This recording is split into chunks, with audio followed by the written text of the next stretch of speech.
Buen día a los que ya están.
Hola, Buen día, Alejandra.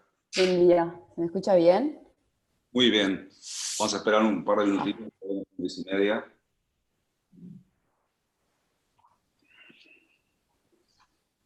Y en un ratito ya empezamos.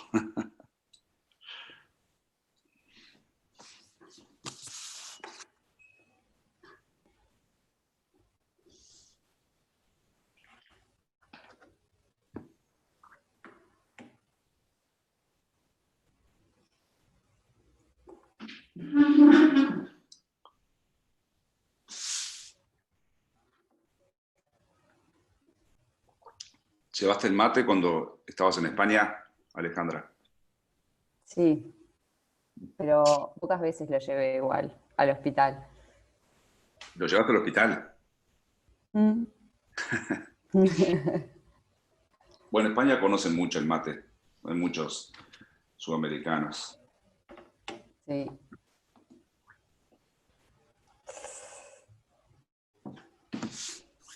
Vamos a silenciar.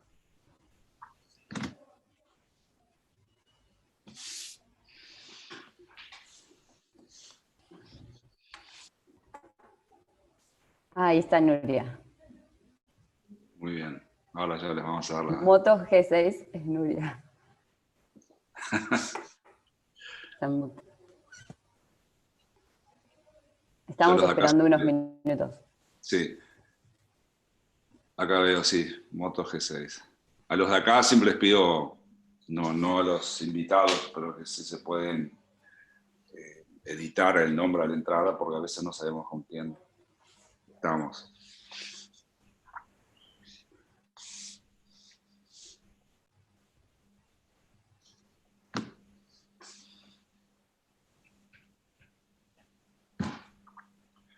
Y se consigue yerba, ¿no? Allá en ¿Qué? Barcelona. Se consigue yerba, ¿no? Sí, hay muchos lugares. A Qué ver, bien. mira, que ahora no sé qué he hecho mal. ¿Me oís o no? Muy bien. Sí, Ah, es que ahora no os veo. A ver, pone el... No te estamos viendo. ya es que he hecho algo mal. Espera un segundo.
Ahí está Nuria. Bueno, No la veo.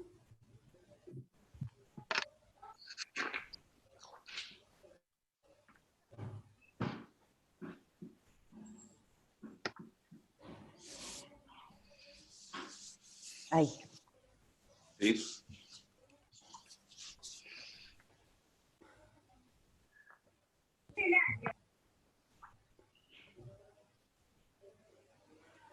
Bueno, Alejandra, estamos en hora, y bueno, en hora de lo que ya están, los que fueron puntuales, digo, vamos a empezar. Es un gusto que presentes este Ateneo semanal, y antes que comience, bueno, quería dar la bienvenida a la doctora Nuria Rivas, que es jefa de la unidad coronaria del Hospital del Mar de Barcelona, España, y a la doctora Teresa Giralt, que es adjunta a la unidad coronaria del mismo hospital, un hospital donde sabemos y nos alegramos que tuviste una muy buena experiencia, algunos meses el año pasado, y que por supuesto sabemos que quedaste muy vinculada y muy contenta con tu estadía, y de todas estas salidas de nuestros residentes y asistentes, que nos encanta que tengan pasantías y enriquecimientos científicos en el exterior, que después siempre los vuelcan a nosotros y podemos aprender de ellos. Así que bueno, te damos la palabra. Es un gusto que estén las doctoras que tú conociste allá con nosotros. Es un enorme honor. Y bueno, comenzamos, Alejandra.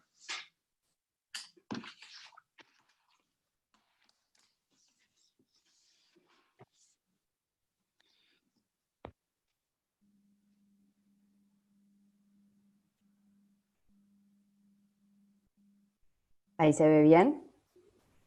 Bien. Sí, sí.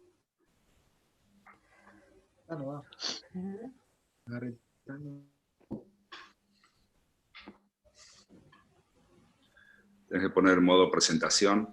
Exacto. Sí. Ahí. Muy bien. Bueno, buenos días a todos. Como dijo Ariel, el año pasado estuve realizando una pasantía en el Hospital del Mar, en la unidad coronaria, en el periodo de julio a diciembre, y la verdad muy contenta, muy agradecida por la experiencia, y nada, decir que me hicieron sentir como en casa, que aprendí mucho, y bueno, a propósito de eso traigo hoy un paciente que vivimos en la unidad coronaria del Hospital del Mar, con las doctoras, la doctora Giralt y la doctora Rivas, que están presentes hoy. Bueno, la historia clínica es un paciente de 69 años, exfumador, hipertenso, diabético, insulino requiriente y dislipémico, que presenta como antecedente de la enfermedad actual una historia de angina inestable de 4 meses de evolución, que no tuvo consultas con el equipo de salud. De la enfermedad actual presenta un dolor precordial opresivo y posteriormente pérdida de tono postural con pérdida de conocimiento presenciadas por el hijo, quien avisa a la unidad de emergencia móvil pero no inicia maniobras de RCP. La llegada de la unidad de emergencia móvil es a los 10 minutos, donde se constata un paciente en paro, inicia maniobras avanzadas. El primer ritmo que se constata es ritmo de FB. Se realizan 2 ciclos de RCP, 3 defibrilaciones, saliendo en actividad eléctrica sin pulso. Posteriormente se realiza una ampolla de adrenalina, otro ciclo de RCP con recuperación de circulación espontánea en ritmo sinusal. El tiempo total desde el inicio del RCP hasta la recuperación de la circulación espontánea es de 20 minutos, y durante la reanimación se realiza intubación orotraqueal. El primer electro que presenta el paciente es donde lo que se evidencia es una taquicardia sinusal con elementos de sobrecarga auricular izquierda, un QRS estrecho y un supradesnivel del segmento ST en cara inferior, máximo en D3, con imagen especular en cara lateral. Con este electro se activa el código de infarto. El código de infarto es un sistema de atención que rige en Cataluña. Nuria y Teresa me pueden corregir, pero creo que desde el 2009, y que lo que hace es que cuando un médico ve a un paciente que considera que es candidato a reperfusión, lo deriva a un centro de referencia en función del lugar donde se encuentra el paciente. Ese paciente tiene, o sea, el centro de referencia tiene la obligación de aceptar ese paciente, realizar el tratamiento y después devolverlo a su centro de referencia si está internado en un hospital, ese hospital, y si no, el hospital más cerca de su domicilio.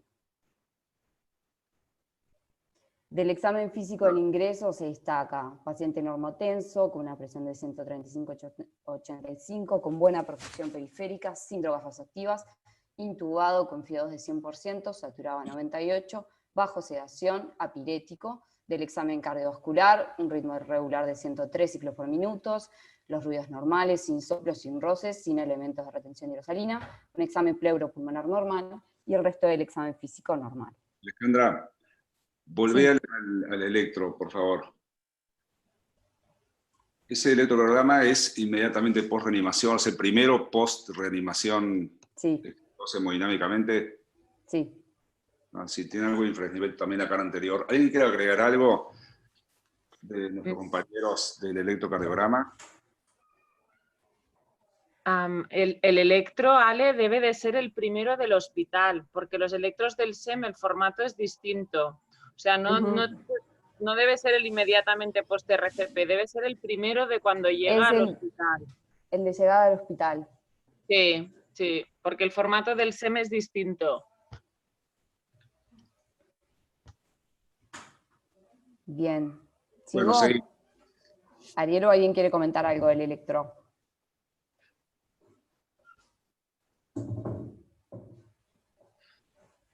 Nosotros agregaría eso, ya que no hay comentarios. Hay infradesnivela más de la cara lateral, algo en las precordiales.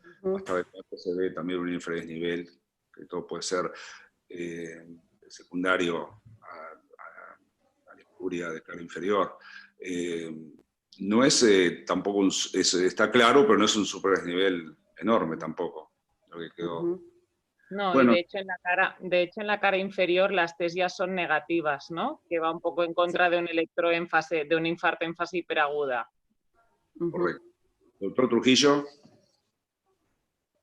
Sí, detalles nomás, pero estoy de acuerdo, tiene una mínima Q en D3, con T negativa ya en D3 también, tiene mucha imagen especular, eso sí, sí es un electro de dentro del hospital, porque aparte el enfermo está perfectamente estable, ¿no? O sea, tiene una frecuencia de 100. Parecería que tiene algún criterio de hipertrofia ventricular izquierda también, porque tiene componentes una onda en B3 con una Q un RS con una S muy pronunciada y seguramente cumple criterio de hipertrofia además. Es lo otro Sí. que llamaría, el complejo de transición está en B4, y lo que diría es que tiene hipertrofia ventricular izquierda importante, me parece que tiene hipertrofia ventricular izquierda. ¿Tiene precordiales derechas o posteriores? No. Bueno, entonces seguimos. No tiene precordiales. ¿Sigo? Sí. Bueno, entonces, con ese electro, con la historia clínica del paciente y ese electrocardiograma, ¿cuál sería su conducta terapéutica? Bueno, yo creo que este punto es algo corto, no sé si alguien quiere comentar algo, pero digo, tanto en España como en Uruguay, a menos que estén en Uruguay hablando, centro muy alejado, más de 2 horas de Montevideo, hay una sola conducta que ha demostrado disminuir la mortalidad claramente, que es la angioplastia primaria. Así que, bueno, yo creo que ya se estudió directamente. Y bueno, comentanos la peli, Alejandra. Bueno, el paciente se llegó a hemodinamia, se realizó cateterismo por abordaje radial derecho. A la izquierda lo que vemos es la inyección electiva de la arteria coronaria derecha, que vemos que tiene una a nivel del tercio medio. Y en la imagen de la derecha lo que vemos es la inyección selectiva de la arteria coronaria izquierda. ¿Se me escucha bien? Se te escucha bien, pero no se ven las imágenes, o sea, giran pero con un cierto delay muy interrumpido, no lo podemos ver. A ver. Abridas de a una ahí, por favor.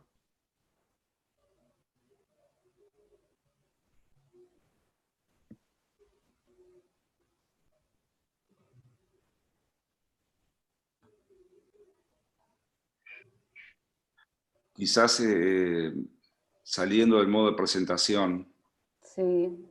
muy en forma directa, por ahí se ven, no estamos viendo las imágenes. Ya es que no sé por qué no me deja salir del modo de presentación.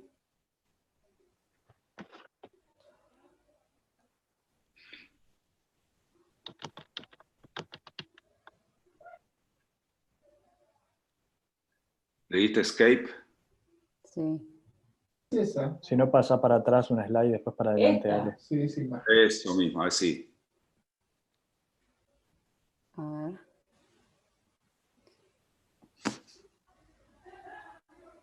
¿Ahí sí la derecha? No. Va como en escalones.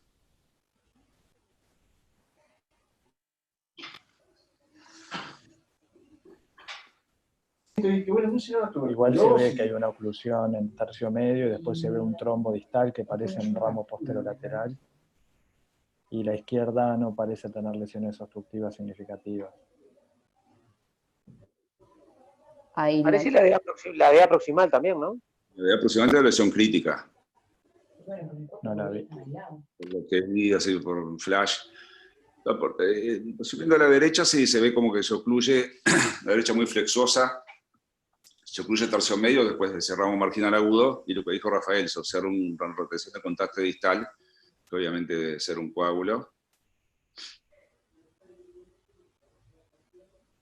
que aparte es la arteria vinculada al infarto, ¿verdad?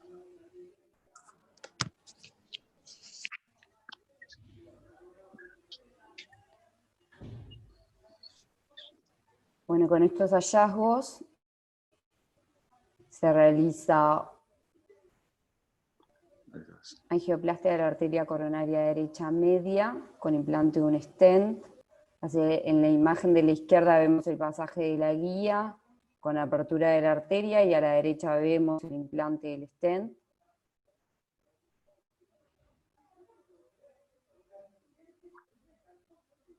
¿Se Quedó ve muy bien bonito. o no me escuchan? Trombo aspiró. Sí.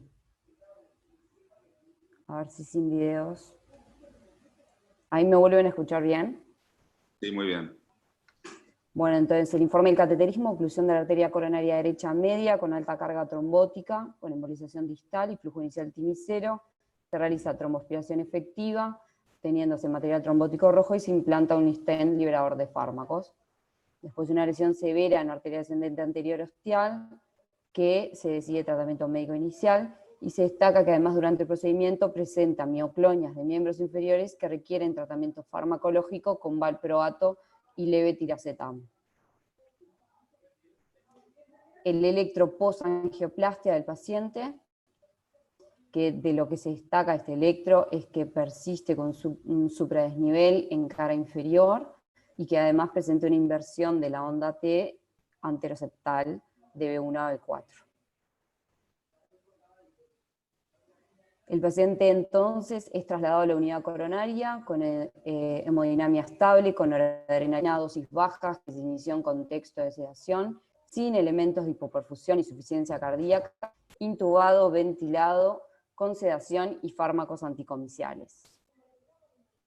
Entonces, en base a los estudios realizados, ¿qué estrategia terapéutica adoptaría ahora? O sea, es una muerte súbita cardíaca extrahospitalaria con ritmo inicial de FB por un infarto inferior que se realizó angioplastia y que ahora se encuentra hemodinámicamente estable, sin elementos de insuficiencia cardíaca. Hola, ¿qué tal? O se escuchan opiniones. Ahora, digamos, cuando el paciente está estable desde el punto de vista cardiovascular, lo que nos preocupa es la injuria encefálica. Yo quería hacer un comentario, Ariel, ¿puede ser? Álvaro. No, es muy interesante el caso, incluso ayer estuvimos discutiendo, porque en este momento tenemos uno parecido en la unidad cardiológica. Una vez que sale el paciente, que retoma circulación espontánea, es un paciente que tuvo un tiempo prolongado de reanimación y que no solo puede tener un daño cerebral, sino que son pacientes que pueden hacer miocardiopatía posparo, daño renal, o se pueden tener una falla multiorgánica por por el paro prolongado. Entonces, entramos dentro del capítulo que es cuidados posparo. Dentro de los cuidados posparo hay, bueno, el abordaje fue excelente en este caso, y yo creo que lo deben haber hecho, pero en el lugar del paro se debe iniciar un goteo de amiodarona, porque es un paciente que requirió seguramente amiodarona para salir del paro. Debe estabilizarse la hemodinamia como lo hicieron. Muchas veces requiere volumen y inotrópicos. Y hay dos medidas que han demostrado mejorar la sobrevida en estos pacientes, que uno es el traslado inmediato a la sala de hemodinamia y angioplastiar la arteria culpable, y el otro es la hipotermia controlada. En el caso del traslado de hemodinamia, cuando hay supra, no hay dudas de que hay que llevarlo. Cuando es sin supradesnivel del ST, es un poco más controvertida la evidencia. A partir de trabajos iniciales de Cannon, se recomendaba llevar a todos los paros a sala de hemodinamia, ya con una manta de hipotermia. Ahora es un poco más controvertida y hay menos evidencia a favor de los que no tienen supra LST, pero es un tema para discutir. Entonces, acá hay una larga lista de cuidados posparo, dentro de lo que entra a abrir la arteria, hacer antiarrítmicos, estabilizar la hemodinamia, abrir la arteria culpable, mantener la glicemia estable, tenerlos en eutermia o en hipotermia leve, tener una buena oxigenación. O sea, es una larga lista. Entonces, la estrategia sería la de los cuidados post-paro en forma integral, ¿no?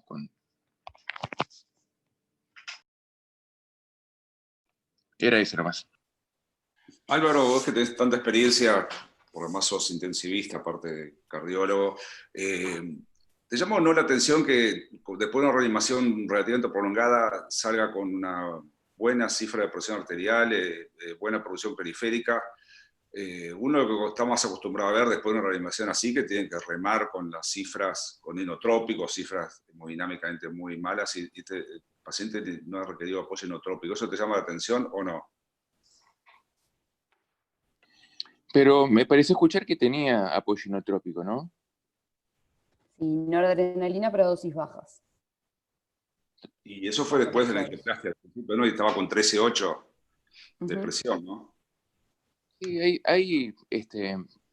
hemos visto de todo. En realidad, lo que tenía a favor este paciente que fue, si bien no tuvo maniobras básicas de entrada, se encontró en un ritmo desfibrilable. Eso ya nos habla, digo, el haberlo encontrado en FB, nos habla de un paro que seguramente tenía menos de 10 minutos de evolución o menos. Entonces, según cómo tenga la cardiopatía de base, puede salir con poco volumen y poca noradrenalina, o puede salir en un shock refractario. No me llama mucha atención. Lo que sí veo es que hay un elemento. Nosotros no podemos hacer un pronóstico neurológico hasta las 72 horas. En general, los signos neurológicos iniciales no son confiables, pero el hecho de que post-paro tenga mioclonias, en general, en mi experiencia, siempre habla de que hay un agravio importante y un pronóstico ominoso. Si bien no lo podemos asegurar, o sea, nosotros no podemos decir, como este paciente tiene mioclonias, no se va a despertar. Pero en nuestra experiencia, cuando tienen mioclonias, en general tienen menos posibilidad de tener un despertar lúcido. Muy bien. Seguimos, Alejandro, entonces. ¿Qué hicieron con el paciente después de la angioplastia? Bien, entonces con el paciente lo que se hizo es, se inició hipotermia terapéutica con temperatura objetivo de 34 grados, monitorización de temperatura intraesofágica y de sedación con índice biespectral bis, antibiótico profiláctico con amoxicilina clavulánico, perfusión de insulina por descontrol metabólico y pseudoanalgesia con propofol y remifentanilo. Entonces, por protocolo en el Hospital del Mar lo que se realiza es hipotermia terapéutica con una temperatura objetivo de 34 grados. La hipotermia se realiza con este dispositivo que vemos en la figura arriba a la izquierda, que se llama Arctic Sun, que son unos parches que van pegados al cuerpo del paciente, sobre todo en la región tóraco-abdominal y los miembros, y estos parches están conectados a un módulo de control, y el paciente tiene una monitorización de la temperatura, ya sea por una sonda transesofágica o intravesical, donde hay un termistor o un catéter de termodilución. Vemos que los parches existen en diferentes talles, según el tamaño del paciente, y lo que vemos en el módulo de control es esta pantalla. Dentro de los parches, los que circulan son tubuladuras con agua fría. Entonces, a la izquierda de la pantalla del módulo de control, nosotros tenemos la temperatura de nuestro paciente, que nosotros vamos a poner qué temperatura objetivo queremos, y en cuánto queremos llegar a esa temperatura objetivo, y además la duración. Lo que se hace con la hipotermia terapéutica es, una vez que se llega a la temperatura objetivo que yo marqué, hay que mantenerla 24 horas, y después hay que hacer 12 horas de recalentamiento. Entonces, que también se programa con una temperatura objetivo y con una duración, y entonces lo que vemos en la pantalla es, en la línea punteada, la temperatura que nosotros marcamos como objetivo, la línea amarilla continua es la temperatura del paciente, y la línea celeste es la temperatura del agua del sistema, que circula por dentro de los parches, y es el que va a hacer el cambio de temperatura de nuestro paciente. Además, son pacientes que están sedados, obviamente, que los fármacos de elección son fármacos que tienen vida media corta, y lo que se realiza es una sedación profunda. Sabemos que tener pacientes sobresedados o sedados de forma inadecuada aumenta la morbimortalidad de estos pacientes, entonces lo que se recomienda es una monitorización de la sedación con un monitor. Este es el monitor BIS, que tiene unos sensores que se colocan en la cabeza del paciente, y lo que hacen es un análisis de la onda biespectral del electroencefalograma, y luego nos va a arrojar un parámetro, que es el parámetro BIS, donde 0 es el silencio cerebral, o sea que sería un paciente que está totalmente dormido, 100 es un paciente totalmente despierto, y un rango entre 40 y 60 es un rango adecuado de sedación profunda para nuestros pacientes.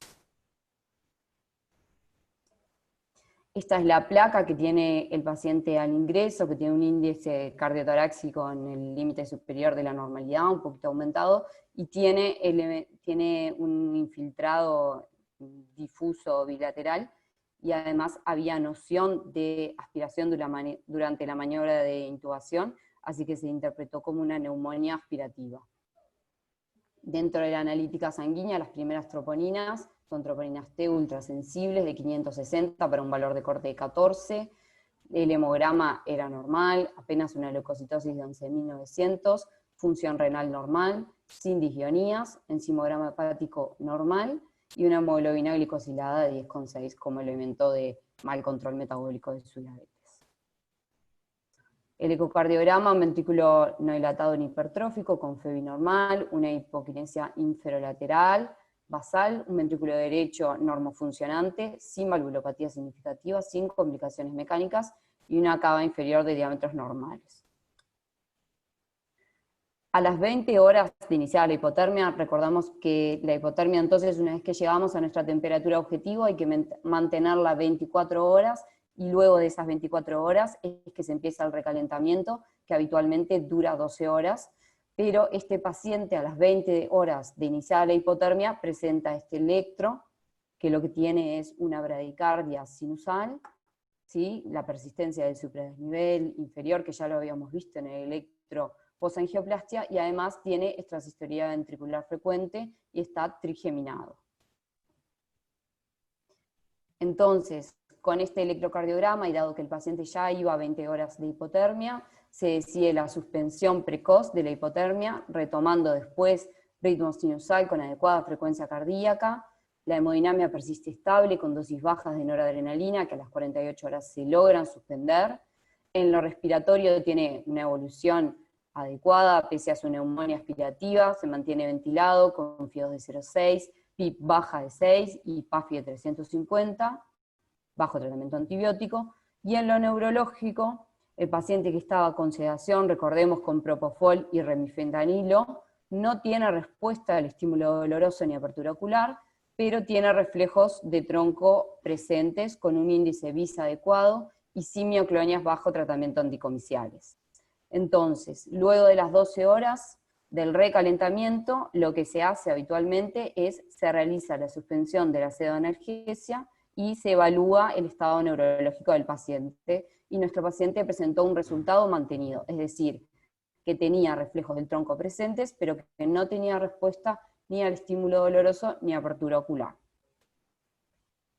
Entonces, ¿cómo continuaría la valoración o qué conducta adoptaría con este paciente ahora?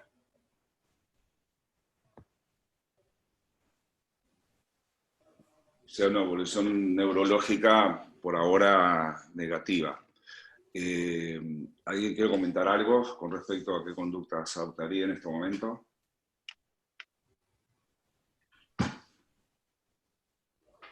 No son pacientes, por suerte, tan frecuentes, ¿no? Pero digo, todos hemos visto situaciones así. Bueno, no digo, tendríamos que hacer el electroencefalograma y tomografía para valorar la situación neurológica. ¿Pero tomografía qué esperarías? ¿Ver lesión axonal difusa u otra cosa? Puede ir desde una tomografía normal hasta infartos en las zonas penumbra, en las zonas donde se unen las circulaciones de las arterias, o como son pacientes con un terreno vascular previo, si ya había una lesión en algún territorio vascular, pueden tener un stroke. Pero en general son lesiones difusas en las zonas penumbra de unión de la silviana con la cerebral posterior, con la cerebral anterior. Pero la tomografía nosotros la pedimos simplemente para ver si hay daño estructural confirmado. Cuando queremos valorar si un paciente está agraviado, tenemos que tener lo funcional, que es el despertar y exámenes neurológicos seriados, el electroencefalograma, el Doppler transcraneal y la tomografía para ver lo estructural.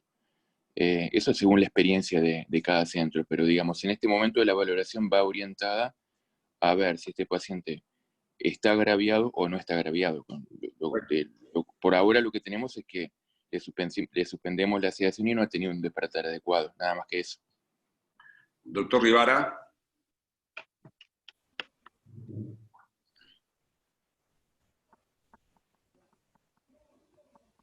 Sí, no, iba a preguntar si el Doppler transcraniano tenía algún valor, pero Alvarito ya lo aclaró. Una pregunta. Yo veo con nosotros a la doctora Corina Pupo, que sé que tiene mucha experiencia en eso. No sé si Corina quiere agregar algo, que es cosa agregada a medicina intensiva.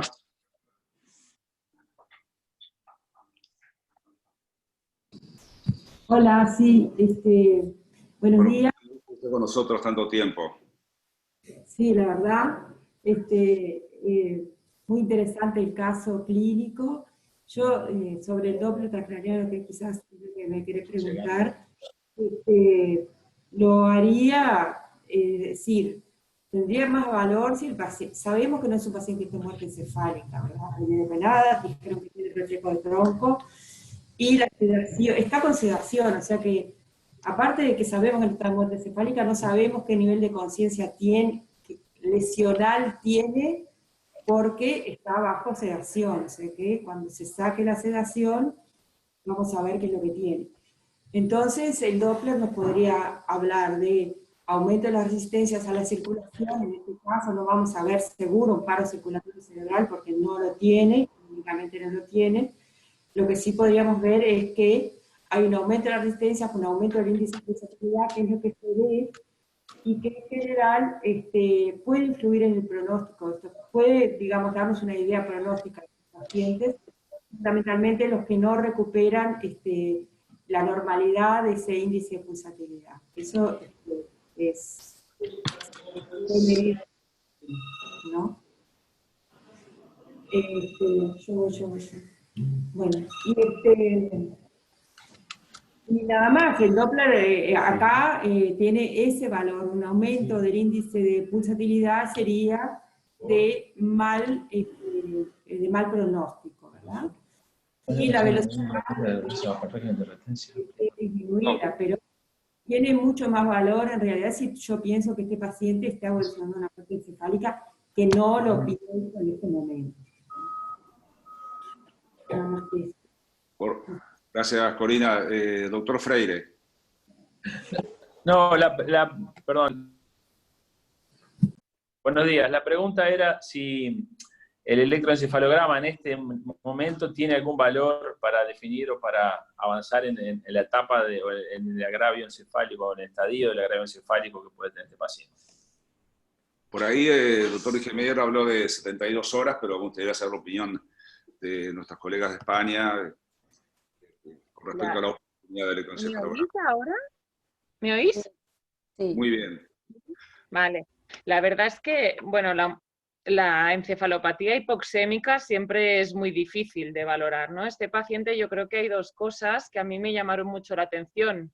El primero es que fue un paro que en principio estuvo 10 minutos sin maniobras y aún así el primer ritmo era desfibrilable. O sea que probablemente el paro fue más corto de lo que realmente pensábamos. Respecto a la encefalopatía, la verdad es que el Doppler de troncos nosotros lo usamos solo cuando hay sospecha de muerte encefálica, porque si no lo que tiene más valor ahora mismo es la clínica. Evidentemente puedes hacer un electroencefalograma, sobre todo para descartar que no estés en un estatus mioclónico. Pero cuando, bueno, ahora os dirá Ale, porque no quiero introducir más cosas del caso, pero la verdad es que muchas veces con el electroencefalograma te quedabas un poco bastante igual. O sea, te decían encefalopatía difusa de grado ligero, moderado, severo, pero luego esperabas unas horas y veías, bueno, días normalmente, y ves pacientes que evolucionan de manera muy diferente. O sea que en mi experiencia, cuando solo usábamos electroencefalograma, nos servía de poco para establecer el pronóstico de estos pacientes. Nos podía ayudar, pero nos servía de poco. El TAC, como habéis comentado, se hace, pero a veces te encuentras estos pacientes con un TAC y con una resonancia craneal que son absolutamente normales. A veces te encuentras con edema difuso, pero a veces te encuentras que no hay nada. O sea, el TAC y la reso se hace un poco para descartar que no haya nada más, pero realmente no te aporta mucho más valor para el pronóstico neurológico del paciente. Correcto. Es un gusto tener al profesor de medicina intensiva, el doctor Alberto Biestro, está ahí con la doctora Pupo. No sé, Alberto, un gusto tenerte entre nosotros, si querés opinar algo o más adelante, Alberto. Está silenciado.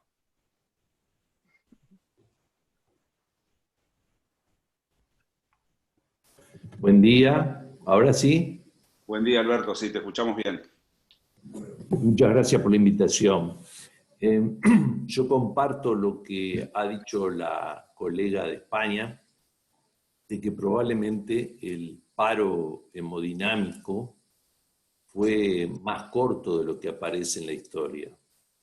Probablemente el enfermo instaló una taquicardia ventricular o algún ritmo y mantuvo cierto grado de perfusión, porque 10 minutos sin haber habido reanimación básica, probablemente el daño hubiese sido muy importante y hubiese manifestado, además del agravio encefálico muy severo, se hubiese manifestado, como decía el doctor Nijemeyer, por un síndrome postparo multiorgánico.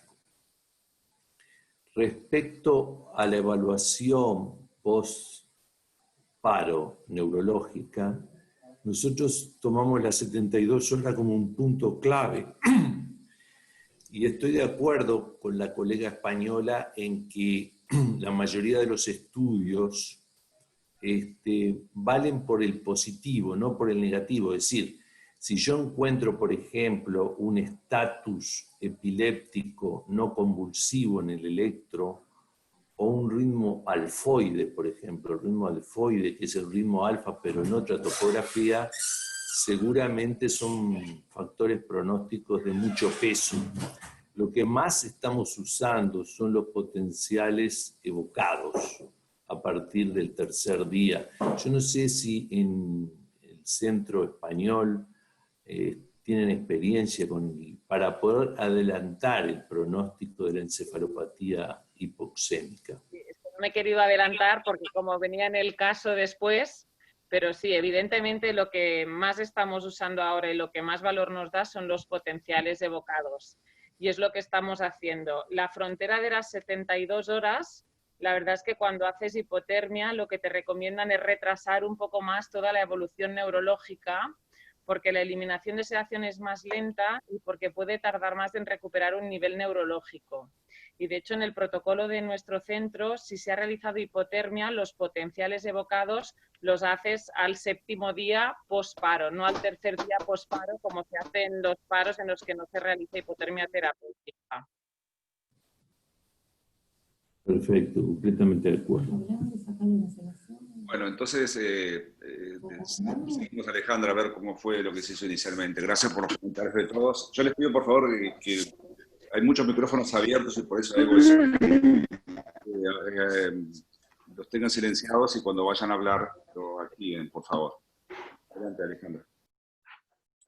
Bueno, continúo. Entonces, como decíamos, sabemos que la valoración de la encefalopatía anóxica es un problema. Sabemos que la ausencia de perfusión cerebral por 5 minutos resulta en aumento de radicales libres y mediadores que conducen a la injuria en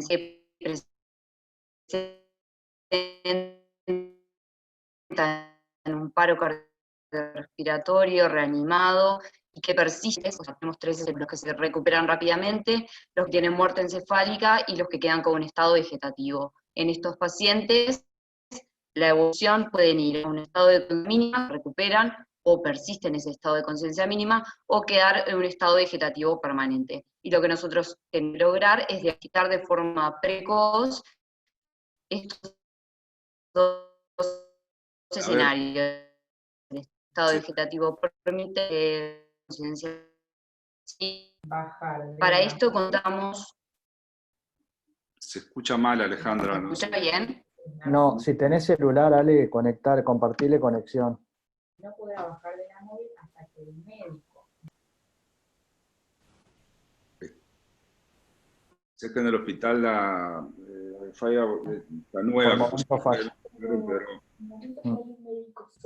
Sí, lo mejor es compartir con LTE. ¿Cómo se hace? Con sentido común. Vamos, hay muchos micrófonos abiertos, por favor. Está inestable la internet nueva.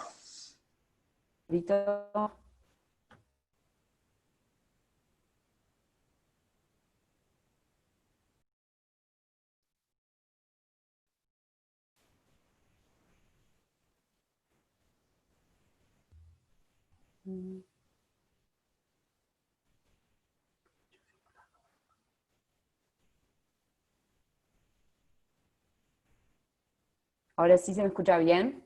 Ahora se escucha bien. ¿Repito entonces esta diapositiva o se entendió? Se entendió. No, hace un resumen rápido del último slide, por favor, que estuvo muy interrumpido y es muy importante. Bueno, que tenemos a los pacientes que sabemos que la interrupción de la perfusión cerebral durante 5 minutos lleva a injuria encefálica, que luego de la resucitación cardíaca vamos a tener 3 escenarios posibles: los pacientes que se recuperan rápido, los que tienen muerte cerebral y los que persisten con un estado vegetativo, y dentro de estos vamos a tener diferentes evoluciones: los que persisten con un estado de conciencia mínima, que luego se pueden recuperar o quedar con un estado de conciencia mínima, y los que quedan con un estado vegetativo permanente. Y lo que nosotros tenemos que lograr diagnosticar de forma precoz mediante la valoración de la encefalopatía anóxica que vamos a ver a continuación, es diagnosticar el estado vegetativo permanente y el estado de conciencia mínima. Entonces, ¿con qué herramientas contamos para hacer la valoración de la encefalopatía anóxica? Es muy importante destacar que ninguna herramienta por sí sola nos tiene una especificidad tan elevada como para predecir un mal pronóstico. Por lo tanto, el abordaje debe ser de forma multimodal. El examen clínico tiene poco valor en las primeras 24 horas, pero obviamente debe hacerse de forma seriada. Destacamos los reflejos del tronco encefálico, que ya son conocidos por todos, que tenemos los fotomotores, el reflejo al dolor con la comprensión de la articulación temporomandibular, el óculo vestibular y el tusígeno, y destacamos que estos se encuentran en diferentes sectores del tronco, y a medida que ocurre la injuria encefálica, se van perdiendo los reflejos del tronco de forma cefálica caudal. O sea, el último reflejo que se va a perder es el tusígeno, porque tiene su núcleo, el núcleo de los pares craneanos, en el bulbo raquídeo. En cambio, el fotomotor, que es el núcleo del tercer par, está en el mesencéfalo.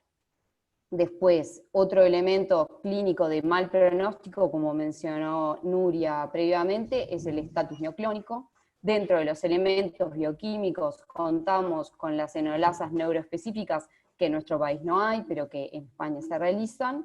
Ahora vamos a hablar un poco de qué son, pero son muy parecidas a las troponinas en el corazón. Las enolasas neuroespecíficas son enzimas del sistema nervioso central que se liberan por daño encefálico.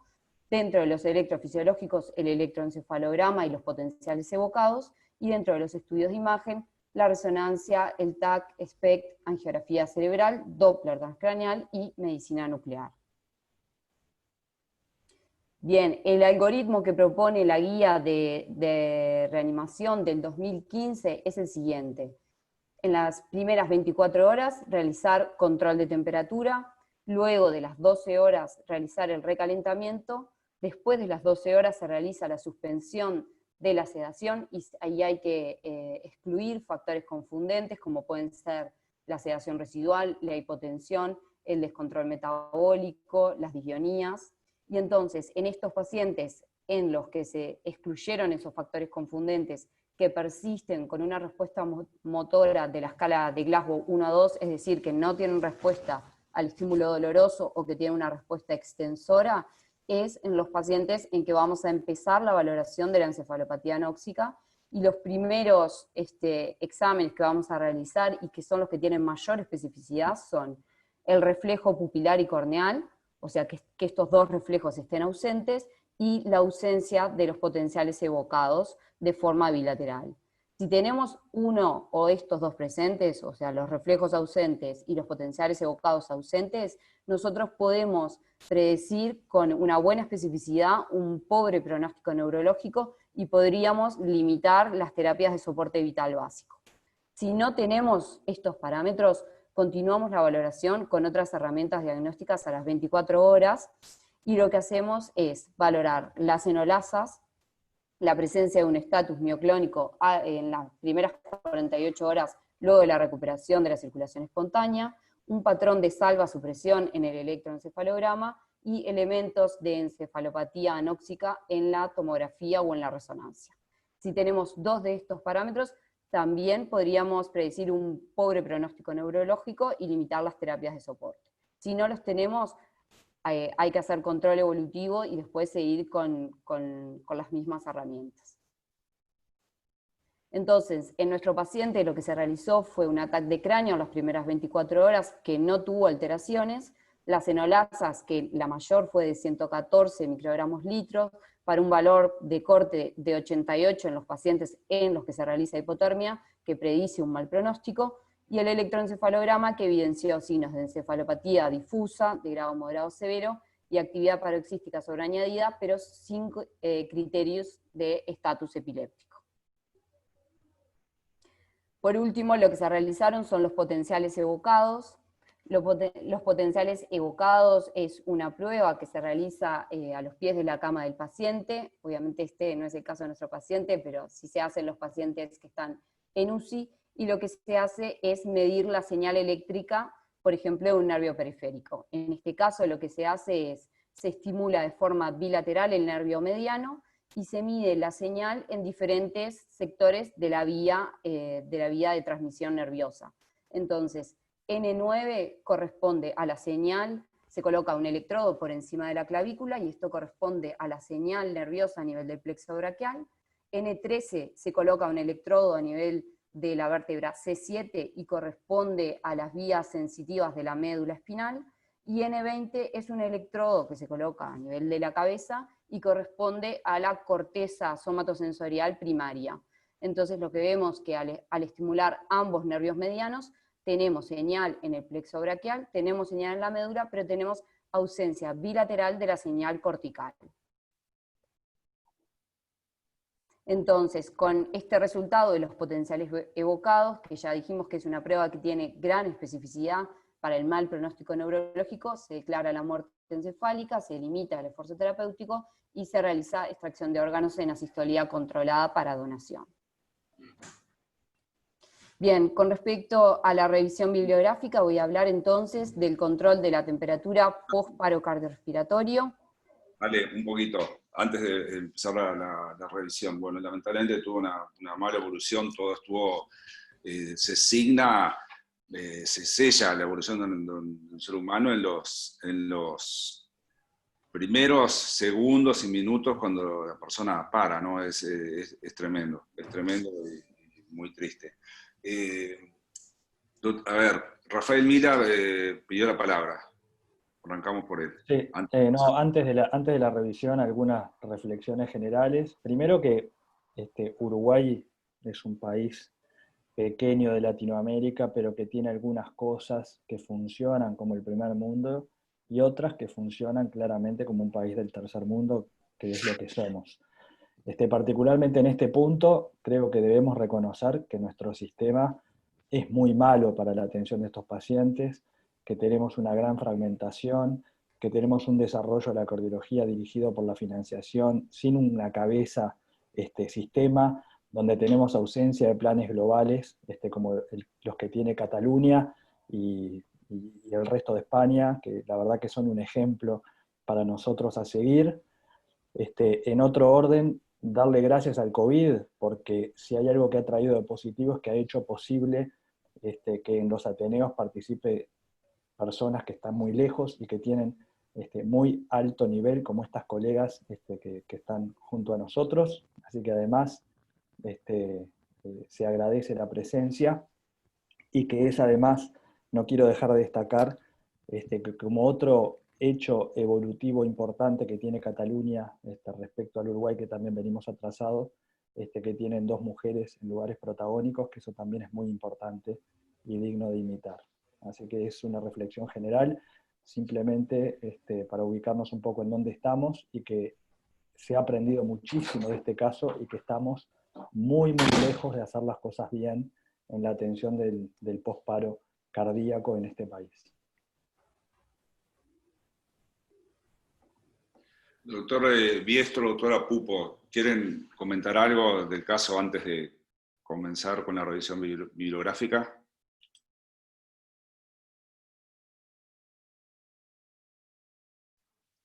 Yo quería hacer una pregunta, Ariel, no sé si puedo. Dale.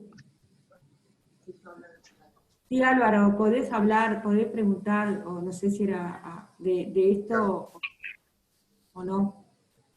Dale, Álvaro, antes de darle la palabra al doctor Sí, Biestro. me pareció muy interesante lo que dijo Alejandra. O sea, primero que nada, este paciente lo que tiene, digamos, de una reflexión es que era un paciente grave de entrada, pero que se le dio todas las chances porque se utilizaron todos los tratamientos con indicación clase 1 disponibles en el mundo, cosa que en Uruguay no lo tenemos porque la hipotermia terapéutica no está dentro de la canasta de prestaciones. Entonces, por un tema económico, a pesar de que es algo simple y barato, las instituciones no lo hacen. Pero la pregunta era dirigida a la política de trasplantes, que me pareció muy interesante. Cuando definen que un paciente tiene un muy mal pronóstico neurológico, limitan medidas y luego igual puede ser donante, o sea, con un protocolo de asístole, porque eso me pareció muy interesante. Este paciente, por ejemplo, sin llegar a tener clínicamente una muerte cerebral, luego que lo limitan, ¿tiene chance de ser donante? Ale, ¿hablas tú o les digo yo? ¿Tú? ¿Sí? Sí, bueno, yo creo que es interesante por esto, en el sentido de que cuando tú tienes una muerte encefálica, que este paciente no lo tiene, Ale, lo digo porque al final parecía como no evoluciona una muerte encefálica. Este paciente no está en muerte encefálica porque mantiene potenciales de tronco, con lo cual no lo puedes limitar para hacer una donación de órganos habitual, ¿no? Lo que pasa es que cuando tienes potenciales evocados abolidos, esto sí que sabes que la probabilidad de recuperación neurológica es prácticamente 0 a los 8 meses, con lo cual legalmente, al menos en España, tenemos potestad para limitar el esfuerzo terapéutico siempre que la familia esté de acuerdo. En el caso de que la familia esté de acuerdo, lo que se hace es una donación en asistolia, que es lo que se hizo en este paciente. Entonces, lo que se pone es un circuito de ECMO con un balón, bueno, se habla con la familia, evidentemente, y si la familia quiere donar, creo que este paciente, si no recuerdo mal, Alejandra, fue donante de riñones, ¿no? ¿Solo? Sí, en el Hospital del Mar, de donación en asistolia, actualmente solo estamos donando riñones. Lo que haces es poner un balón, bueno, poner como un circuito de ECMO, poner un balón en aorta y mantienes la perfusión del órgano inferior. Entonces haces, pues eso, una sistolia controlada y se sube rápido a quirófano en ECMO para hacer la extracción de riñones y poder donarlos a otro paciente. Pero solo, o sea, si tienes potenciales abolidos no puedes hacer una donación estándar, solo puedes hacer la donación en asistolia controlada, que es la que se hizo en este paciente.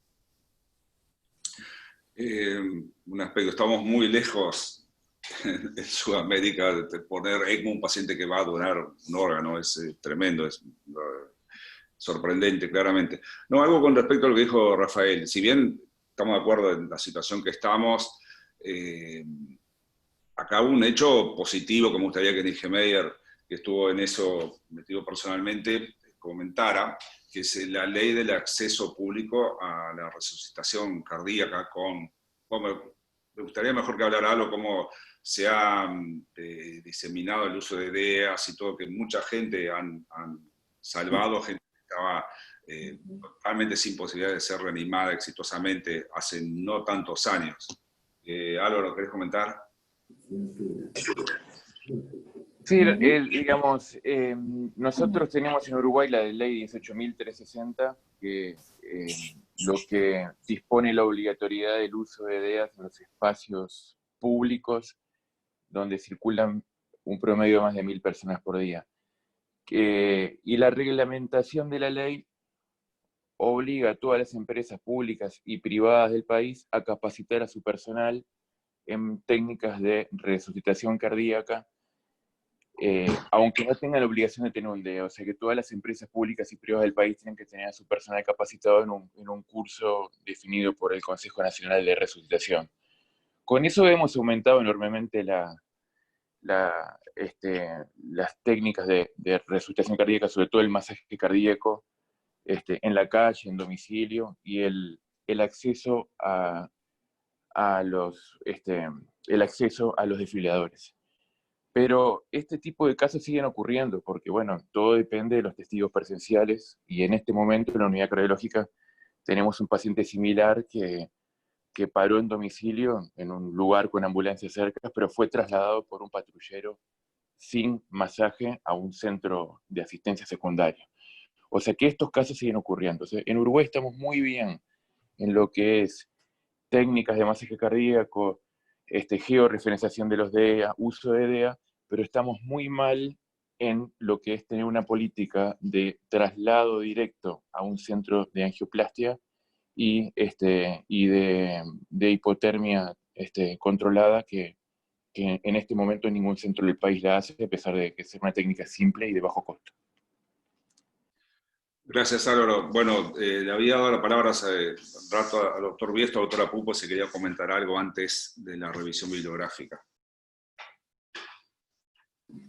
Hola, sí, yo quería comentar que no me quedó demasiado clara la evolución. En el momento en que la historia clínica dice que le encontraban reflejos de tronco y estaba bajo sedación, o sea que es un paciente que claramente no estaba en muerte encefálica, pero como muy bien dijo la doctora, puede evolucionar a ella.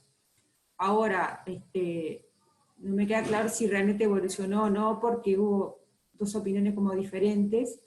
De cualquier manera, el paciente que va evolucionando y que va perdiendo reflejos de tronco, en ese sí es importante el Doppler transcraniano, porque me puede mostrar un paro circulatorio cerebral en el paciente en el que, como está sedado, muchas veces es imposible evaluarlo clínicamente. Cuando van desapareciendo los reflejos, fundamentalmente cuando desaparecen todos, una ausencia de reflejo fotomotor, por ejemplo, puede ser debida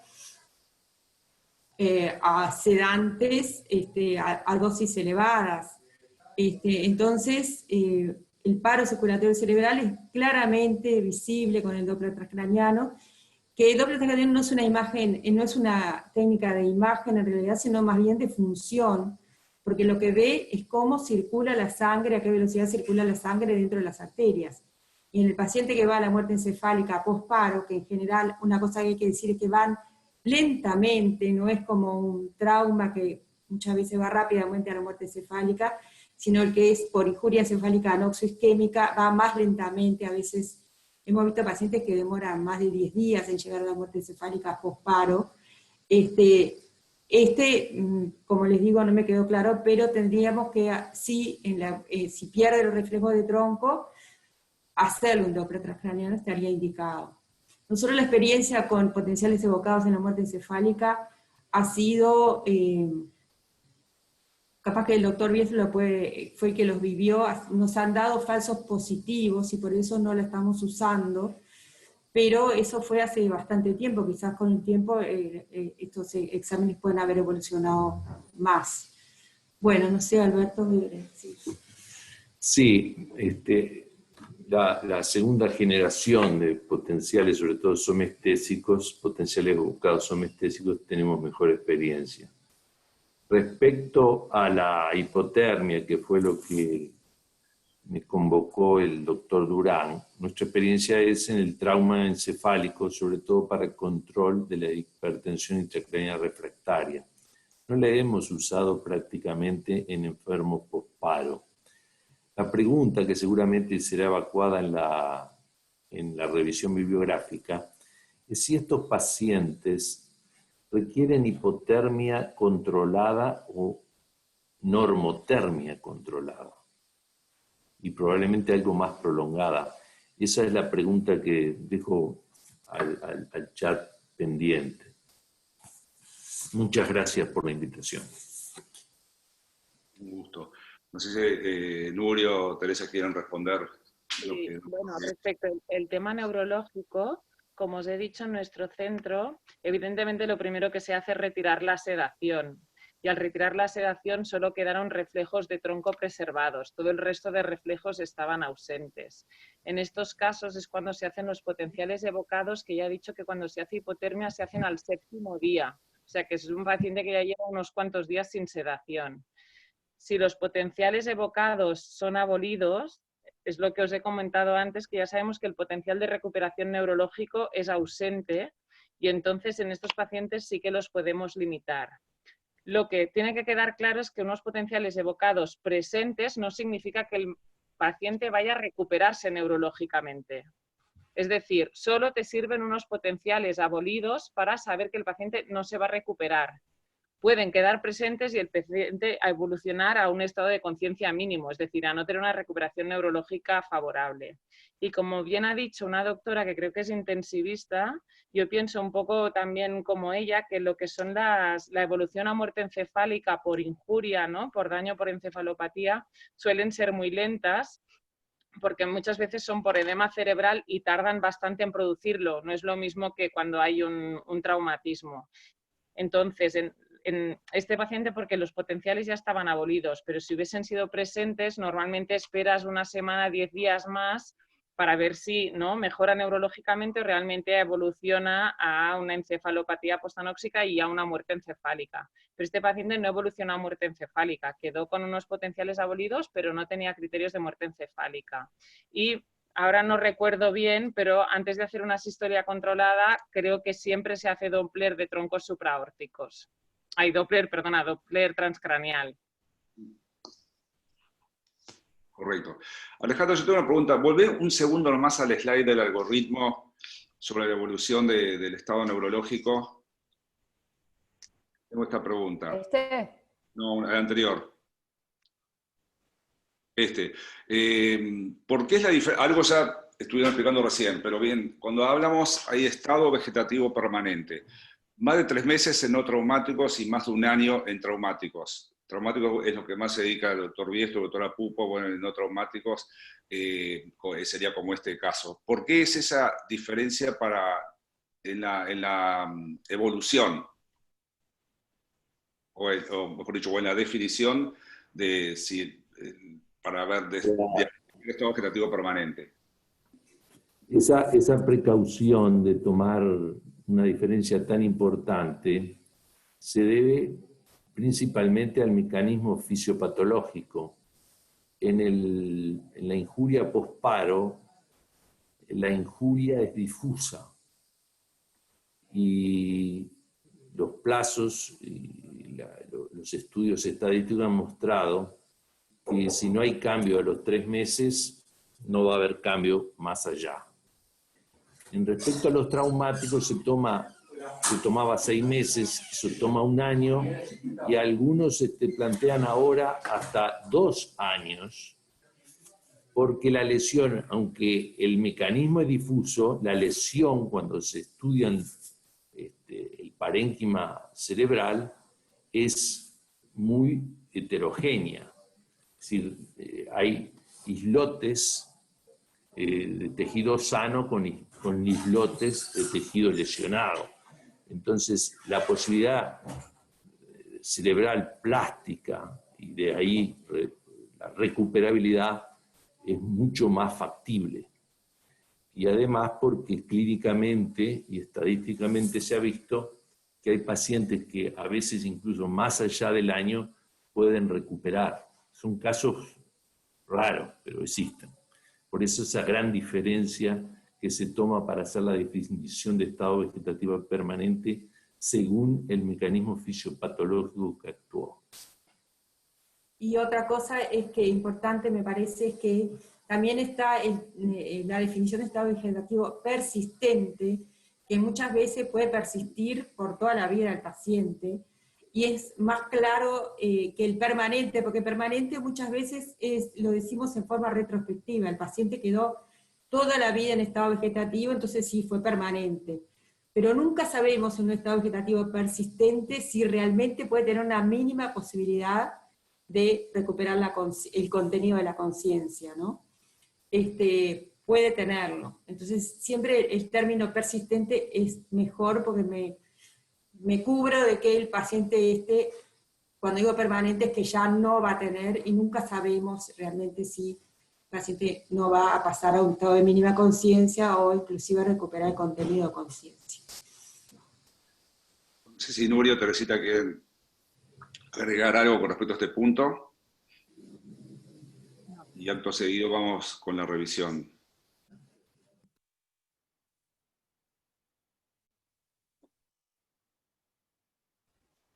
Bueno, con respecto a la revisión, entonces, no está muy claro un solo mecanismo por el cual la hipotermia sea protectora contra la injuria encefálica. Hay varias teorías.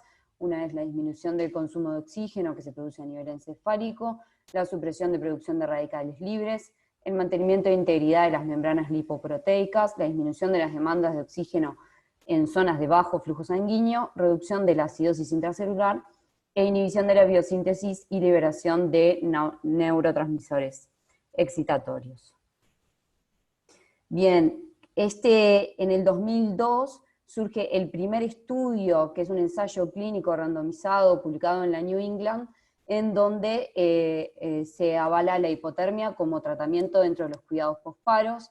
La metodología de este trabajo incluyó pacientes en paro cardiorrespiratorio en ritmo desfibrilable, que eran paros presenciados, con un tiempo de retomación de circulación espontánea menor a 60 minutos, se hizo la inducción de la hipotermia en 4 horas, mantenimiento de 24 horas y un recalentamiento pasivo de 8 horas.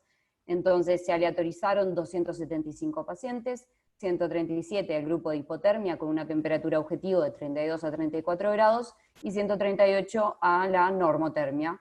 El objetivo primario de este estudio fue el pronóstico neurológico a los 6 meses y el objetivo secundario fue mortalidad a 6 meses y complicaciones durante los primeros 7 días. En la imagen superior derecha tenemos la técnica con la cual se realizó la hipotermia, que fue con una manta de frío, y el pronóstico neurológico en realidad se definió según la escala de Pittsburgh, donde 1 es una buena performance neurológica, 5 es muerte encefálica y 2 es una discapacidad moderada. Este estudio concluye entonces que la hipotermia terapéutica aumenta la sobrevida y mejora el pronóstico neurológico, y no hay diferencias significativas en los dos grupos en cuanto a complicaciones.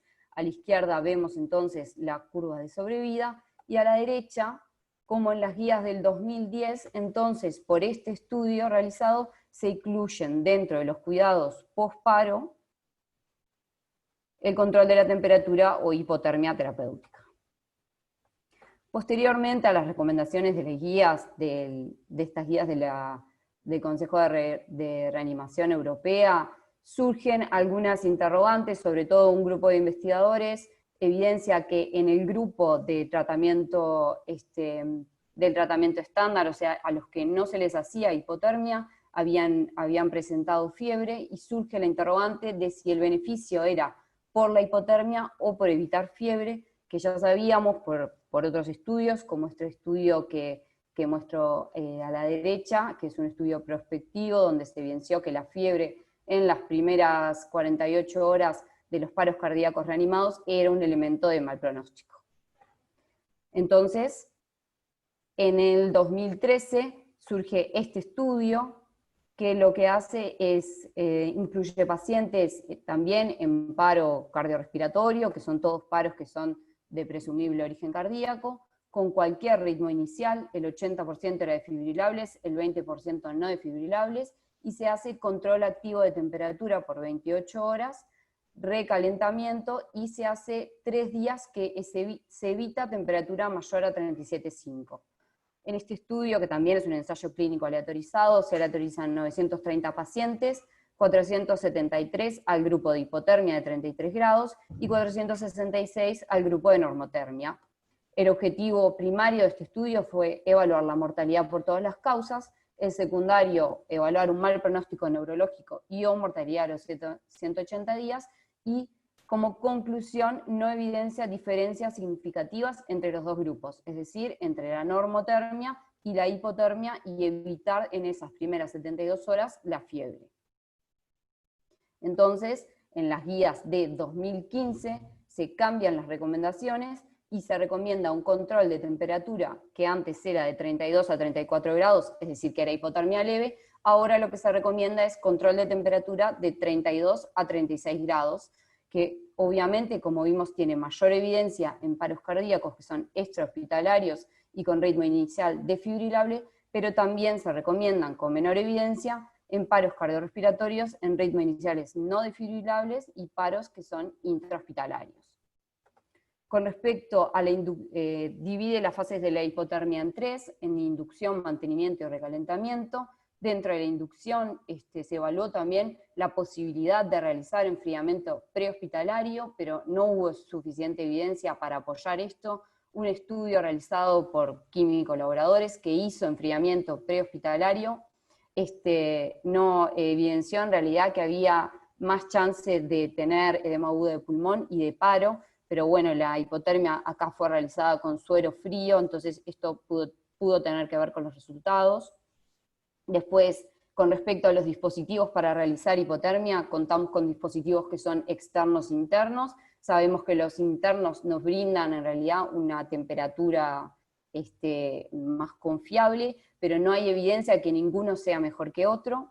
Y con respecto a la sedación, lo que se recomienda son fármacos de vida media corta y también relajantes musculares.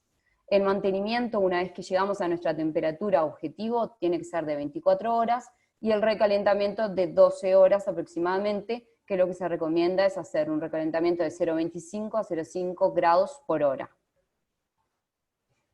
Dentro de las complicaciones de la hipotermia, lo que tenemos son las disionías, sobre todo hipofosfatemia, hipomagnesemia, hipocalcemia y hipopotasemia.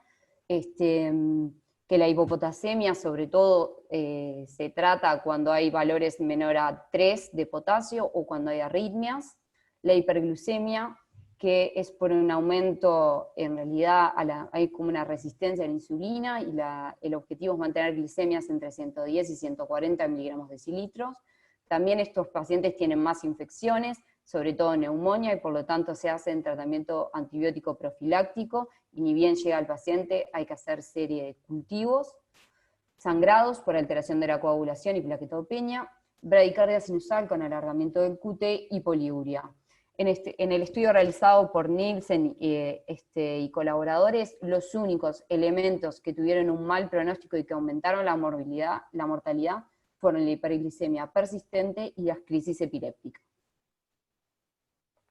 Bien, posteriormente a las recomendaciones de la guía del 2015, surge este estudio realizado en el 2018, que lo que evaluaba era diferentes temperaturas.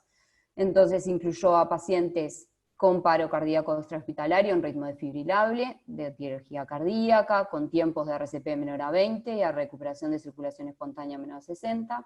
Se hizo 24 horas de hipotermia, que en este caso se hizo con este dispositivo, que es un catéter que se inserta por vía venosa femoral, y tiene en la punta balones donde circula agua fría, y es el mecanismo por el que se enfría la sangre.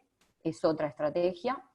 Después, el objetivo primario fue evaluar supervivencia a los 90 días con buen resultado neurológico, y lo que se hizo fue aleatorizar 150 pacientes a diferentes temperaturas, a 32, a 33 y a 34 grados, y el estudio concluye que no hay diferencias significativas entre estas temperaturas. Por último, el estudio Hyperion es el último estudio, que es de diciembre del 2019, que lo que tiene de particular este estudio es que incluye a pacientes en ritmos no desfibrilables, en paros intra o extrahospitalarios, y tiene como objetivo primario evaluar supervivencia con una escala de Pittsburgh de menor a 2, que era la que mencionamos anteriormente, a los 90 días, un objetivo secundario de mortalidad, estancia en cuidados intensivos, ventilación, sangrado, infecciones, aleatoriza a 581 pacientes, que tenemos 284 en el brazo de 33 grados y 297 pacientes en temperatura entre 36 y 37,5 grados, es decir, en normotermia, y concluye que no hay diferencias en mortalidad, pero los pacientes que sobreviven tienen un mejor pronóstico neurológico con hipotermia. Entonces, a modo de conclusiones, el control de temperatura de 32 a 36 grados está indicado en los cuidados posparo, independientemente del ritmo inicial, pero sabemos obviamente que en los paros cardíacos extrahospitalarios y en ritmo inicial desfibrilable tiene mayor evidencia. Ningún dispositivo para realizar hipotermia demostró mejorar supervivencia respecto a otros. La duración de la hipotermia o del control de temperatura debe ser de 24 horas, más un recalentamiento, y evitar fiebre en las primeras 72 horas, y luego de estos pacientes que se someten a control de temperatura, hay que hacer una valoración pronóstica neurológica protocolizada y multimodal. Muchas gracias. Bueno, Alejandra, muy interesante, te agradecemos, incluso podemos ahí salir de la pantalla, de compartir pantalla. Nos trajiste un aspecto, nosotros que estamos todo el día en la cardiología, nos trajiste un aspecto neurológico que no estamos acostumbrados a tratar. Sabíamos por supuesto de la técnica, pero no en una aplicación cardiológica en un paciente posparo. No sé si alguien quiere comentar algo antes de cerrar, que yo quiero hacer un par de preguntas a las doctoras, pero no vinculadas al caso específicamente, o algún comentario.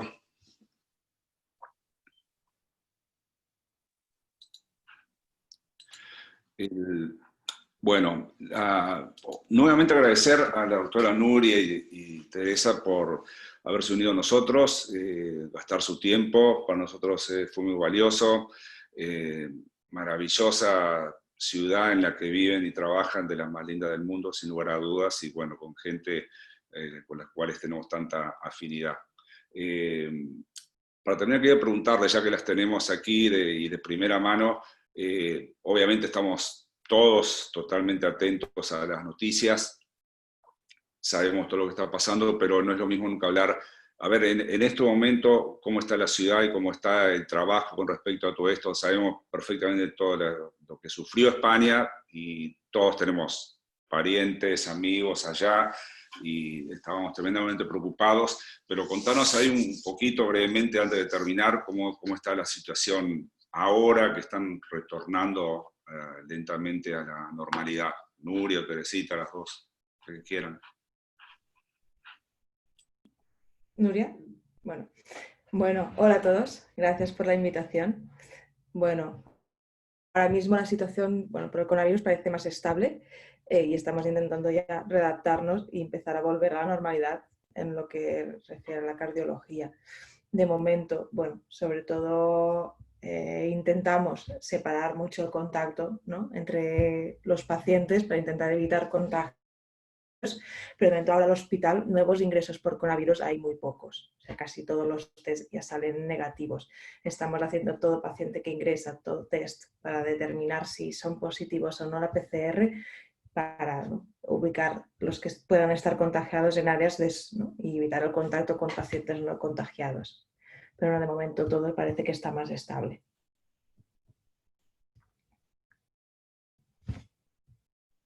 En el hospital ustedes llegaron a tener esa situación que había médicos en áreas de cuidados intensivos que no tenían la especialidad porque el sistema estaba desbordado.